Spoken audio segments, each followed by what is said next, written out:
To kick off the list of Star Wars games for the GameCube is Star Wars Rogue Squadron 2 Rogue Leader, published by LucasArts and developed by Factor 5. This sequel to the N64 predecessor was a launch day title for Nintendo's new console, and good lord did it blow everyone's minds that saw it in action.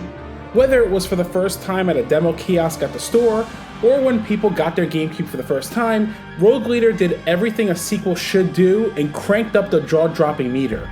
Seriously, this game is such a visual showpiece for the GameCube, especially as a day one launch title, and still looks better than several games nowadays. But yeah, Rogue Leader does an excellent job of thrusting you into dogfighting action that's easy to pick up and play, but will challenge even the most veteran players in trying to nab the gold medals in each mission. The game covers events from episodes 4 through 6, while also having us partake in battles not seen in the films. You mostly play as Wedge Antilles throughout the campaign, and from start to finish, this game does not let up. Plenty of mission variety, fantastic attention to detail, and just all-around superb gameplay.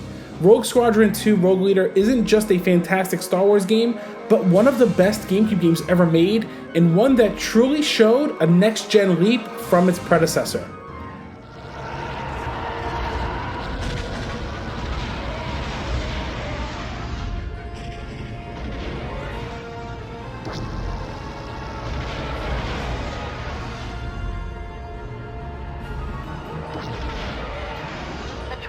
Are drawing heavy fire. They're all over us. Next up is Star Wars The Clone Wars, published by LucasArts and developed by Pandemic Studios. Following the events of Star Wars Episode 2, this title has us using various vehicles from that film while blending in on-foot segments to change the pace. While it's the same developer as the Battlefront 1 and 2 games, which unfortunately never released in the GameCube, the vehicle combat reminded me a bit of Star Wars Starfighter on the PS2, which also released later on the Xbox. Vehicles control fairly well, and combat feels pretty satisfying. When controlling the on-foot segments though, these feel a little bit janky and tank-like, and not good tank controls like the Resident Evil games, for example. I do still like that these segments are here though to change up the pacing overall. Visually, the game looks okay, but the performance is a little bit all over the place. Much like Pandemic's Battlefront games, the Clone Wars does have competitive multiplayer, allowing you to duke it out with some friends. You can even relive the infamous Coliseum scene within Episode 2 in multiplayer here. What's here is still a fun time to be had and provides a very different vehicle combat experience from the Rogue Squadron series.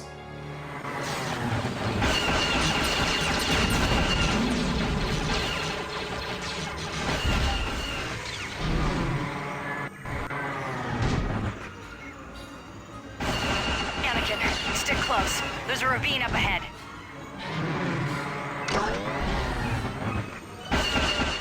Next up is Star Wars Jedi Knight 2 Jedi Outcast, published by LucasArts and developed by Raven Software and Vicarious Visions. This port from the PC version has us reunited with Kyle Katarn, who has just severed his ways with the Jedi after almost falling to the dark side based on the events of Jedi Knight 1. For the first quarter of this game, the game is played primarily as a first-person shooter that requires exploration. Figuring out environmental puzzles will definitely take up a portion of the game, and while the game's first few hours are a little bit slow, the game does get better as you finally become a Jedi again. The game also has a unique combat system for the lightsaber that requires moving the analog stick when pressing the trigger to swing in the direction you pressed. Lightsaber battles against other Jedi will definitely become intense, as all it takes is a single slip-up to get dismembered to your death.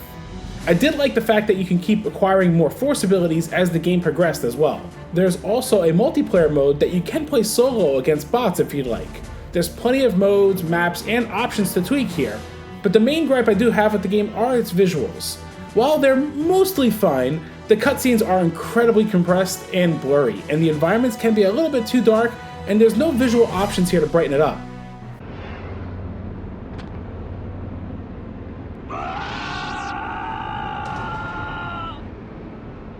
Additionally, there are certain areas like this one here that the texture work is pretty poor to say the least. Otherwise, what's here is a very competent console port of the PC version that I recommend to any Star Wars fan to experience.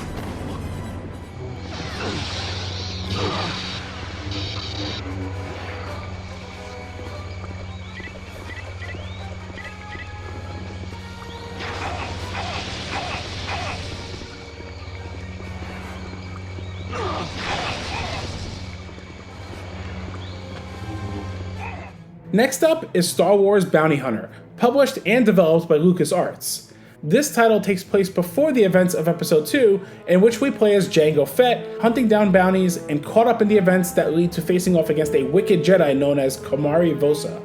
The game's story was actually written by Hayden Blackman, who wrote the Force Unleashed 1 and 2 titles, and this game actually covers some lore, like how Jango Fett acquires the Slave One.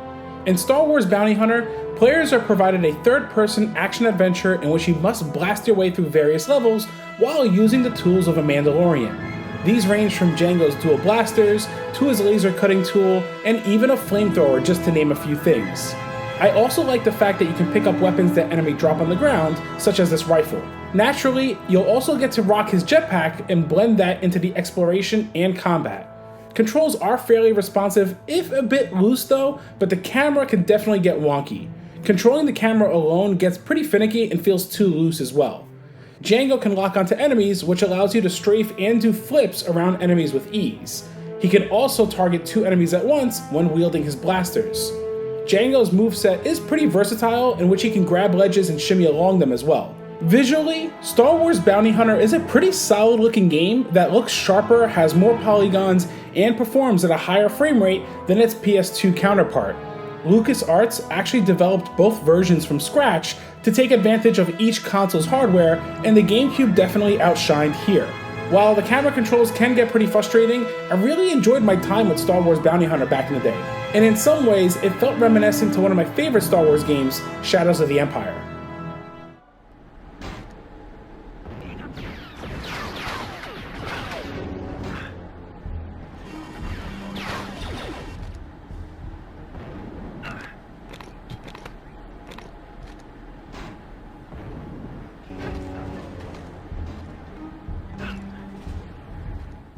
Next up is Star Wars Rogue Squadron 3 Rebel Strike, published by LucasArts and developed by Factor 5. To follow up the highly regarded Rogue Leader, Factor 5 looked to add more missions that had never been seen in the films while introducing the new on-foot mechanics. The aerial vehicle segments play very much like Rogue Leaders, but they do add ground vehicles such as speeder bikes, which is awesome and provides an excellent sense of speed. As mentioned though, the on-foot segments of missions are what stood out in Rebel Strike, for better or worse. Back in the day, many claimed these segments were not handled as well, and I can understand that.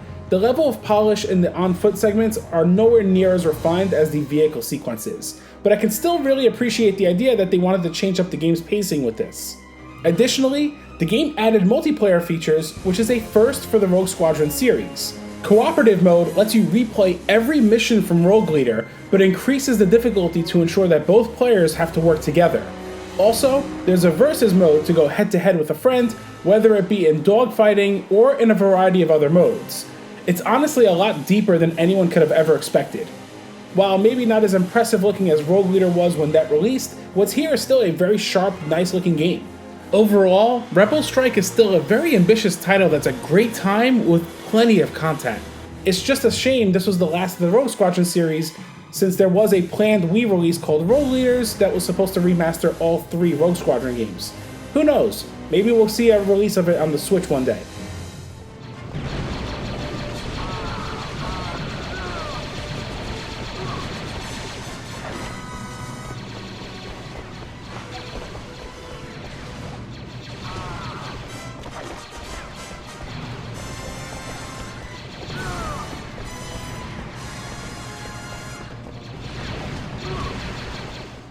However, it doesn't end there. While there was a preview disc that was a pre-order bonus that had the 1983 Star Wars arcade game, there's an unlockable arcade segment in this game as well. Within this arcade mode are all 3 Atari Star Wars games, including the first one from 1983 that's on the bonus disc, as well as Empire Strikes Back and Return of the Jedi. The fact that all 3 of the original arcade games are included as an unlockable is truly awesome and well worth adding this game to your library. Outside of Arcade 1UP releasing a cabinet for this title a few years ago, I have yet to see another port of these titles on a home console. And we'll have that shield down. We've got to give him more time.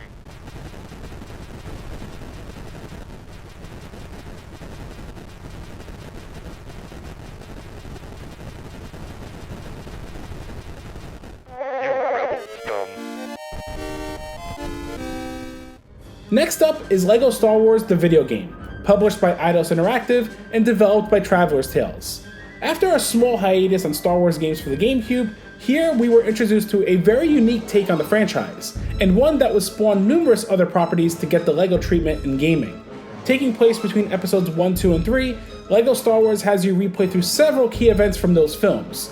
You'll platform your way through levels while trying to solve environmental puzzles that may require breaking stuff in the area to then rebuilding new pathways. You'll be able to not only play the game solo, but in drop-in, drop-out co-op. Depending on who you play as throughout levels, you can fight your way with the lightsaber or Jedi powers, or wield a blaster to fire at enemies. The cutesy aesthetic of LEGO characters running around and falling apart when taken out is comical for sure. Even the game's cutscenes are humorous and done so without any spoken dialogue. When you complete levels, you can replay them in free play mode, which lets you choose from a huge cast of Star Wars characters from this era. This was a game that truly kicked off the LEGO series of games, and while the new Skywalker saga just released, this is a game I still think is worth visiting to see where it all started.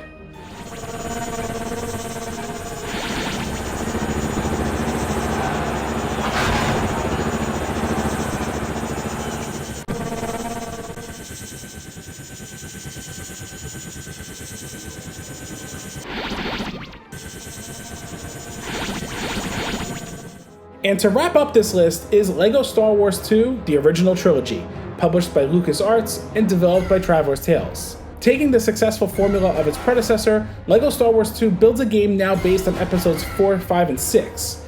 Gameplay remains essentially the same, just now with the films I just mentioned.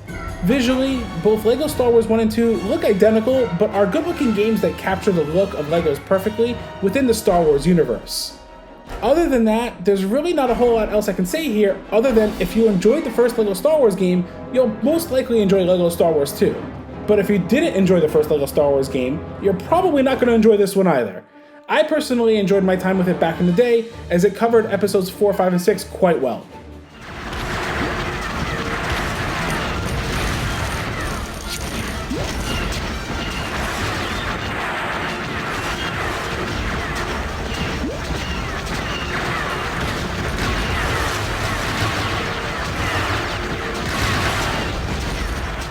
Star Wars games have quite the lineage, and honestly, the GameCube didn't really have a single bad Star Wars game per se.